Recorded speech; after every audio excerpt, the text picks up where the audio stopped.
नमो भगवते वासुदेवाय नमः। नमस्कार दोस्तों, आप सभी का मेरे YouTube चैनल मायरा बॉयज़ में हार्दिक स्वागत है।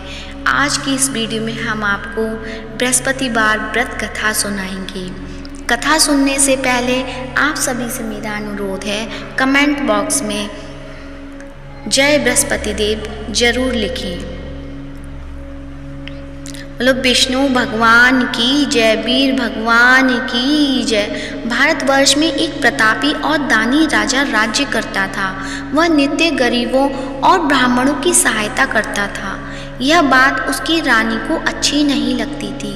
वह ना ही गरीबों को दान देती, ना ही भगवान का पूजन करती थी और राजा को भी दान देने से मना किया करती थी। एक दिन राजा शिकार खेलने वन को गए हुए थे तो रानी महल में अकेली थी। उसी समय बृहस्पति देव साधु वेश में राजा के महल में भिक्षा के लिए गए और भिक्षा मांगी। रानी ने भिक्षा देने से इनकार किया और कहा, हे साधु महाराज, मैं तो दान पुण्य से तंग आ गई हूँ। मेरा पति सारा धन लुटाते रहते हैं। मेरी इच्छा है कि हमारा धन नष्ट हो जाए और फिर न रहेगा बांस, न बजेगी बांसुरी। साधु ने कहा, देवी तुम तो बड़ी विचित्र हो।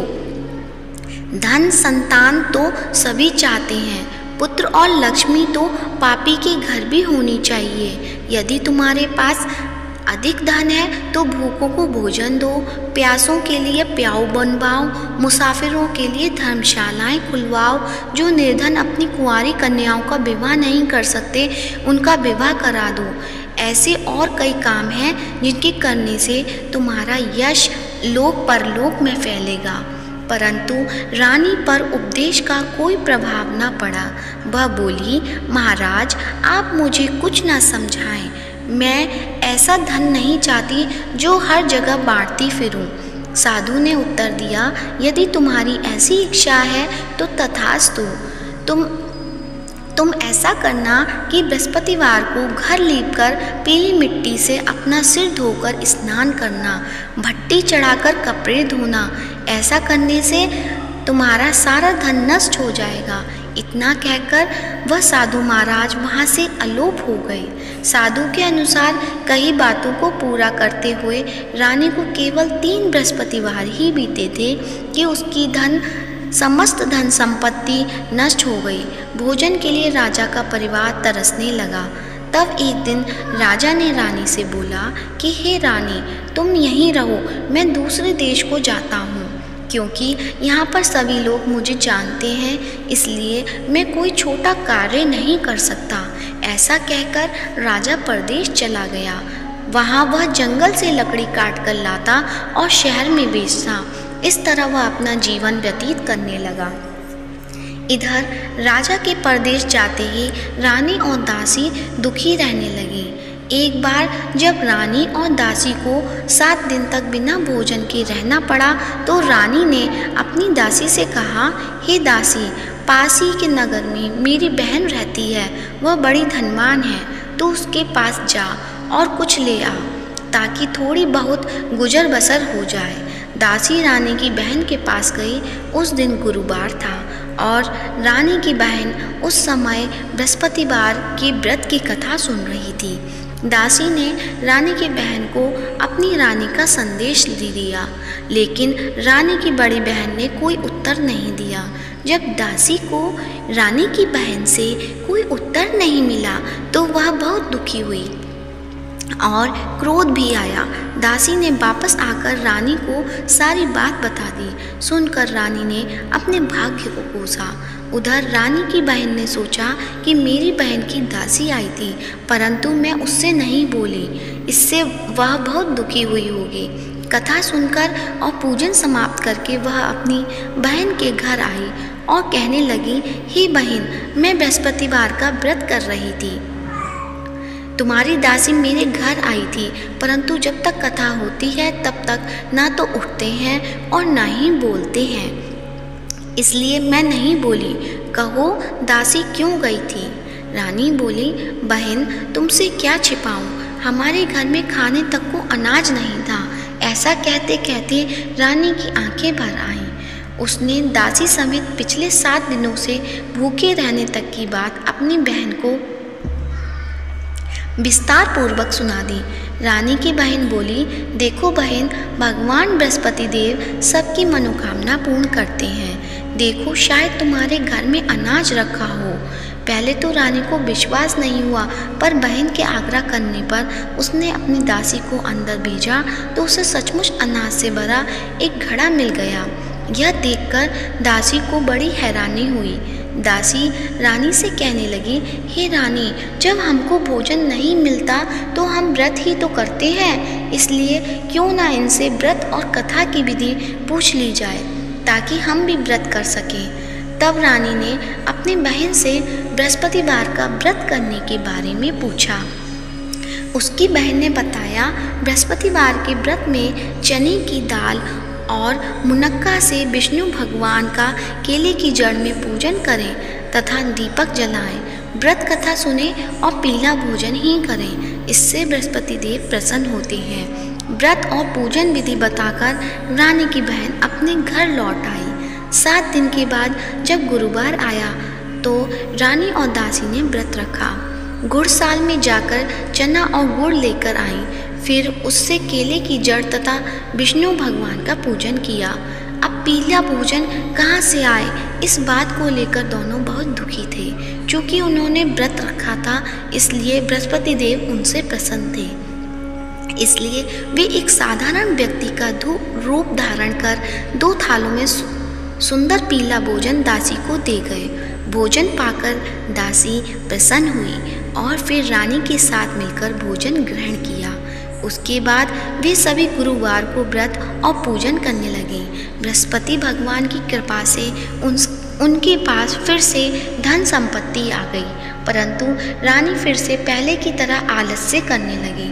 तब दासी बोली, देखो रानी, तुम पहले भी इस प्रकार आलस्य करती थी। तुम्हें धन रखने में कष्ट होता है, इस कारण सभी धन नष्ट हो गया, और अब जब भगवान बृहस्पति की कृपा से धन मिला है तो तुम्हें फिर से आलस्य होता है।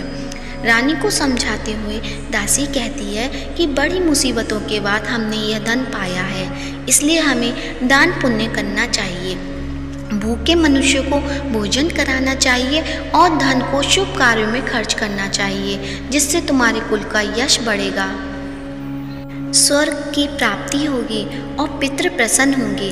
दासी की बात मानकर रानी अपना धन शुभ कार्यों में खर्च करने लगी, जिससे पूरे नगर में उसका यश फैलने लगा। बृहस्पतिवार व्रत कथा के बाद श्रद्धा के साथ आरती की जानी चाहिए। इसके बाद प्रसाद बांटकर उसे ग्रहण करना चाहिए। एक दिन राजा दुखी होकर जंगल में एक पेड़ के नीचे आसन जमाकर बैठ गया। वह अपनी दशा को याद करके व्याकुल होने लगा। बृहस्पतिवार का दिन था। एकाएक उसने देखा कि निर्जन वन में एक साधु प्रकट हुए। वह साधु वेश में स्वयं बृहस्पति देवता थे। लकड़हारे के सामने आकर बोले, हे लकड़हारे, इस सुनसान जंगल में तू चिंता मग्न क्यों बैठा है? लकड़हारे ने दोनों हाथ जोड़कर प्रणाम किया और उत्तर दिया, महात्मा जी, आप सब कुछ जानते हैं, मैं क्या कहूँ? यह कहकर रोने लगा और साधु को अपनी आत्मकथा सुनाई। महात्मा जी ने कहा, तुम्हारी स्त्री ने बृहस्पति के दिन बृहस्पति भगवान का निरादर किया है, जिसके कारण रुष्ट होकर उन्होंने तुम्हारी यह दशा कर दी। अब तुम चिंता को दूर करके मेरे कहने पर चलो, तुम्हारे सब कष्ट दूर हो जाएंगे और भगवान पहले से भी अधिक संपत्ति देंगे। तुम बृहस्पतिवार के दिन कथा किया करो। 2 पैसे के चने मुनक्का लाकर उसका प्रसाद बनाओ और शुद्ध जल से लोटे में शक्कर मिलाकर अमृत तैयार करो। कथा के पश्चात अपने सारे परिवार और सुनने वाले प्रेमियों में अमृत व प्रसाद बांटकर आप भी ग्रहण करो। ऐसा करने से भगवान तुम्हारी सब मनोकामनाएं पूरी करेंगे। साधु के ऐसे वचन सुनकर लकड़हारा बोला, हे प्रभु, मुझे लकड़ी बेचकर इतना पैसा नहीं मिलता जिससे भोजन के उपरांत कुछ बचा सकूं। मैंने रात्रि में अपनी स्त्री को व्याकुलता देखा है। मेरे पास कुछ भी नहीं जिससे मैं उसकी खबर मंगा सकूं। साधु ने कहा, हे लकड़हारे, तुम किसी बात की चिंता मत करो। बृहस्पति के दिन तुम रोजाना की तरह लकड़ियां लेकर शहर को जाओ। तुमको रोज से दुगना धन प्राप्त होगा, जिससे तुम भली भांति भोजन कर लोगे तथा बृहस्पति देव की पूजा का सामान भी आ जाएगा। इतना कहकर साधु अंतर ध्यान हो गए। धीरे धीरे समय बीतता होने पर भी फिर वही बृहस्पतिवार का दिन आया। लकड़हारा जंगल से लकड़ी काटकर किसी शहर में बेचने गया। उसे उस दिन और दिन से भी अधिक पैसा मिला। राजा ने चना गुड़ आदि लाकर गुरुवार का व्रत किया। उस दिन से उसके सभी क्लेश दूर हुए। परंतु जब दोबारा गुरुवार का दिन आया तो बृहस्पतिवार का व्रत करना भूल गया। इस कारण बृहस्पति भगवान नाराज हो गए। उस दिन उस नगर के राजा ने विशाल यज्ञ का आयोजन किया तथा शहर में यह घोषणा करा दी कि कोई भी मनुष्य अपने घर में भोजन न बनावे, न आग जलावे। समस्त जनता मेरे यहाँ भोजन करने आवे। इस आज्ञा को जो न मानेगा उसे फांसी की सजा दी जाएगी। इस तरह की घोषणा संपूर्ण नगर में करवा दी। राजा की आज्ञानुसार शहर के सभी लोग भोजन करने गए, लेकिन लकड़हारा कुछ देर से पहुँचा, इसलिए राजा उसको अपने साथ घर लिवा ले गए और ले जाकर भोजन करा रहे थे तो रानी की दृष्टि उस खूंटी पर पड़ी जिस पर उसका हार लटका हुआ था। वह वहाँ पर दिखाई नहीं दिया। रानी ने निश्चय किया कि मेरा हार इस मनुष्य ने चुरा लिया है। उसी समय सिपाहियों को बुलाकर उसको कारागार में डलवा दिया। जब लकड़हारा कारागार में पड़ गया और बहुत दुखी होकर विचार करने लगा कि न जाने कौन से पूर्व जन्म के कर्म से मुझे यह दुख प्राप्त हुआ है, और उसी साधु को याद करने लगा जो कि जंगल में मिला था। उसी समय तत्काल बृहस्पति देव साधु के रूप में प्रकट हुए और उसकी दशा को देखकर कहने लगे, अरे मूर्ख, तूने बृहस्पति देव की कथा नहीं करी, इस कारण मुझे दुख प्राप्त हुआ है। अब चिंता मत कर। बृहस्पतिवार के दिन कारागार के दरवाजे पर 4 पैसे पड़े मिलेंगे, उससे तू बृहस्पति देव की पूजा करना तो सभी कष्ट दूर हो जाएंगे। बृहस्पति के दिन उसे 4 पैसे मिले। लकड़हारे ने कथा कही। उसी रात्रि को बृहस्पति देव ने उस नगर के राजा को स्वप्न में कहा, हे राजा, तुमने जिस आदमी को कारागार में बंद कर दिया गया है वह निर्दोष है, वह राजा है, उसे छोड़ देना। रानी का हार उसी खूंटी पर लटका है। अगर तू ऐसा नहीं करेगा तो मैं तेरे राज्य को नष्ट कर दूंगा। इस तरह रात्रि के स्वप्न को देखकर राजा प्रातःकाल उठा और खूंटी पर हार देखकर लकड़हारे को बुलाकर क्षमा मांगी और लकड़हारे को योग्य सुंदर वस्त्र आभूषण देकर विदा कर दिया। बृहस्पति देव की आज्ञानुसार लकड़हारा अपने नगर को चल दिया। राजा जब अपने नगर के निकट पहुंचा तो उसे बड़ा आश्चर्य हुआ। नगर में पहले से भी अधिक बाग, तालाब, कुएं, बहुत सी धर्मशाला, मंदिर आदि बन गई हैं। राजा ने पूछा, यह किसका बाग और धर्मशाला है? तब नगर के सब लोग कहने लगे, यह सब रानी और दासी का है। उन्हें आश्चर्य हुआ और गुस्सा भी आया। जब रानी ने यह खबर सुनी कि राजा आ रहे हैं तो उन्होंने बांदी से कहा कि हे दासी, देख, राजा हमको कितनी बुरी हालत में छोड़ गए थे। हमारी ऐसी हालत देखकर वह लौट ना जाए, इसलिए तू दरवाजे पर खड़ी हो जा। आज्ञानुसार दासी दरवाजे पर खड़ी हो गई। राजा आए, उन्हें अपने साथ लेवा लाई। तब राजा ने क्रोध करके अपनी रानी से पूछा कि यह धन कैसे प्राप्त हुआ है। तब उन्होंने कहा, हमें यह सब धन बृहस्पति देव की इस व्रत कथा से प्राप्त हुआ है। राजा ने निश्चय किया कि 7 रोज बाद तो सभी बृहस्पति देव का पूजन करते हैं, परंतु मैं प्रतिदिन दिन में 3 बार कहानी तथा रोज व्रत किया करूँगा। अब हर समय राजा के दुपट्टे में चने की दाल बंधी रहती तथा दिन में 3 बार कहानी कहता। एक रोज राजा ने विचार किया कि चलो अपनी बहन के यहाँ हो आवे। इस तरह निश्चय कर राजा घोड़े पर सवार होकर अपनी बहन के यहाँ को चलने लगा। मार्ग में उसने देखा कि कुछ आदमी एक मुर्दे के लिए जा रहे हैं। उन्हें रोककर राजा कहने लगा, अरे भाइयों, मेरी बृहस्पति देव की कहानी सुन लो। वे बोले, लो, हमारा तो आदमी मर गया, इनको अपनी कथा की पड़ी है। परंतु कुछ आदमी बोले, अच्छा कहो, हम तुम्हारी कथा भी सुनेंगे। राजा ने दाल निकाली और जब कथा आदि हुई कि मुर्दा हिलने लग गया, और जब कथा समाप्त हो गई तो राम राम करके मनुष्य उठकर खड़ा हो गया। आगे मार्ग में उसे एक किसान खेत में हल चलाता मिला। राजा ने उसे देख और उससे बोला, अरे भैया, तुम मेरी बृहस्पतिवार की कथा सुन लो। किसान बोला, जब तक मैं तेरी कथा सुनूंगा तब तक 4 हरिया जोत लूँगा। जा अपनी कथा किसी और को सुनाना। इस तरह राजा आगे चलने लगा। राजा के हटते ही बैल पछाड़ खाकर गिर गए तथा किसान के पेट में बड़ी जोर का दर्द होने लगा। उस समय उसकी माँ रोटी लेकर आई। उसने जब यह देखा तो अपने पुत्र से सब हाल पूछा और बेटे ने सभी हाल कह दिया। तो बुढ़िया दौड़ी दौड़ी उस घुड़सवार के पास गई और उससे बोली कि मैं तेरी कथा सुनूंगी, तू अपनी कथा मेरे खेत पर चलकर ही कहना। राजा ने बुढ़िया के खेत पर जाकर कथा कही, जिसके सुनते ही वह बैल उठ खड़े हुए तथा किसान के पेट का दर्द भी बंद हो गया। राजा अपनी बहन के घर पहुंचा। बहन ने भाई की खूब मेहमानी की। दूसरे रोज प्रातःकाल राजा जगा तो वह देखने लगा कि सब लोग भोजन कर रहे हैं। राजा ने अपनी बहन से कहा, ऐसा कोई मनुष्य है जिसने भोजन नहीं किया हो? मेरी बृहस्पतिवार की कथा सुन ले। बहन बोली, हे भैया, यह देश ऐसा ही है कि पहले यहाँ लोग भोजन करते हैं, बाद में अन्य काम करते हैं। अगर कोई पड़ोस में हो तो देखाऊं। वह ऐसा कहकर देखने चली गई, परंतु उसे कोई भी ऐसा व्यक्ति नहीं मिला जिसने भोजन ना किया हो। अतः वह एक कुम्हार के घर गई जिसका लड़का बीमार था। उसे मालूम हुआ कि उसके यहाँ 3 रोज से किसी ने भोजन नहीं किया है। रानी ने अपने भाई की कथा सुनने के लिए कुम्हार से कहा। वह तैयार हो गया। राजा ने जाकर बृहस्पतिवार की कथा कही, जिसको सुनकर उसका लड़का ठीक हो गया। अब तो राजा की प्रशंसा होने लगी।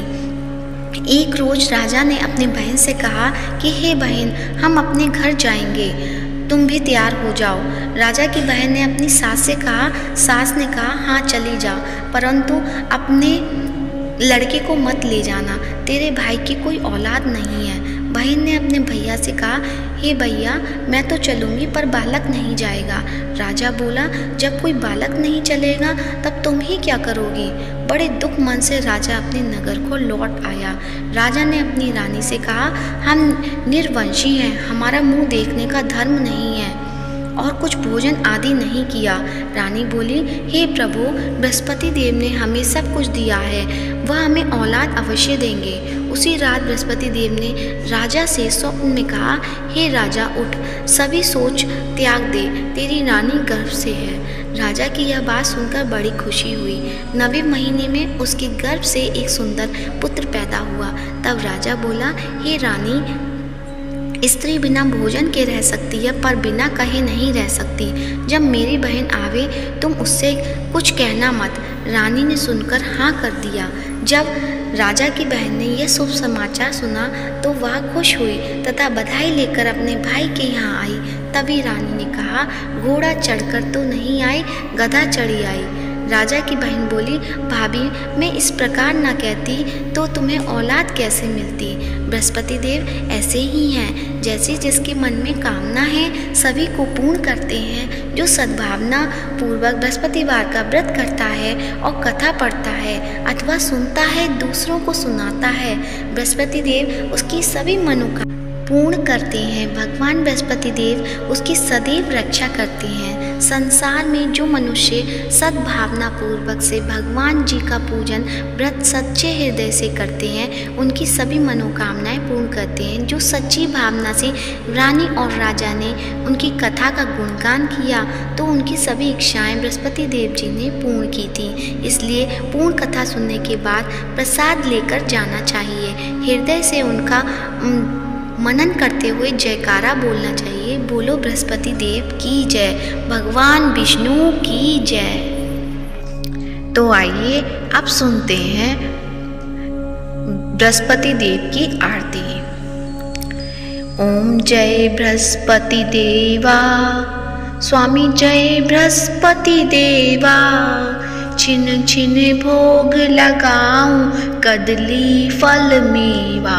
ओम जय बृहस्पति देवा, ओम जय बृहस्पति देवा।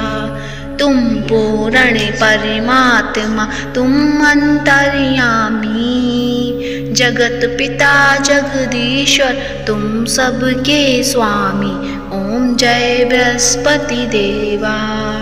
चरणामृत निज निर्मल सब पातक हरता, स्वामी सब पातक हरता। सकल मनोरथ दायक कृपा करो भरता, ओम जय बृहस्पति देवा। तन मन धन अर्पण कर जो जन शरण पड़े, स्वामी जो जन शरण पड़े। प्रभु प्रकट तब होकर आकर द्वारी खड़े, ओम जय बृहस्पति देवा।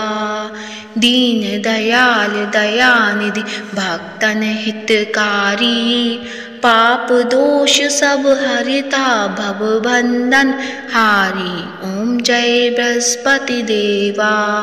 सकल मनोरथ दाय सब संशय हारो, स्वामी सब संशय हारो।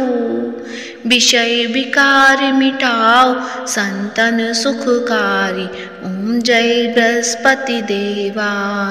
जो कोई आरती तेरी प्रेम सहित गावे, स्वामी भक्त सहित गावे। जेठानंद वंद सो निश्चय छुट जावे, ओम जय बृहस्पति देवा। स्वामी जय बृहस्पति देवा, स्वामी जय बृहस्पति देवा। सब बोलो विष्णु भगवान की जय हो। प्रेम से बोलो बृहस्पति देव भगवान की जय हो।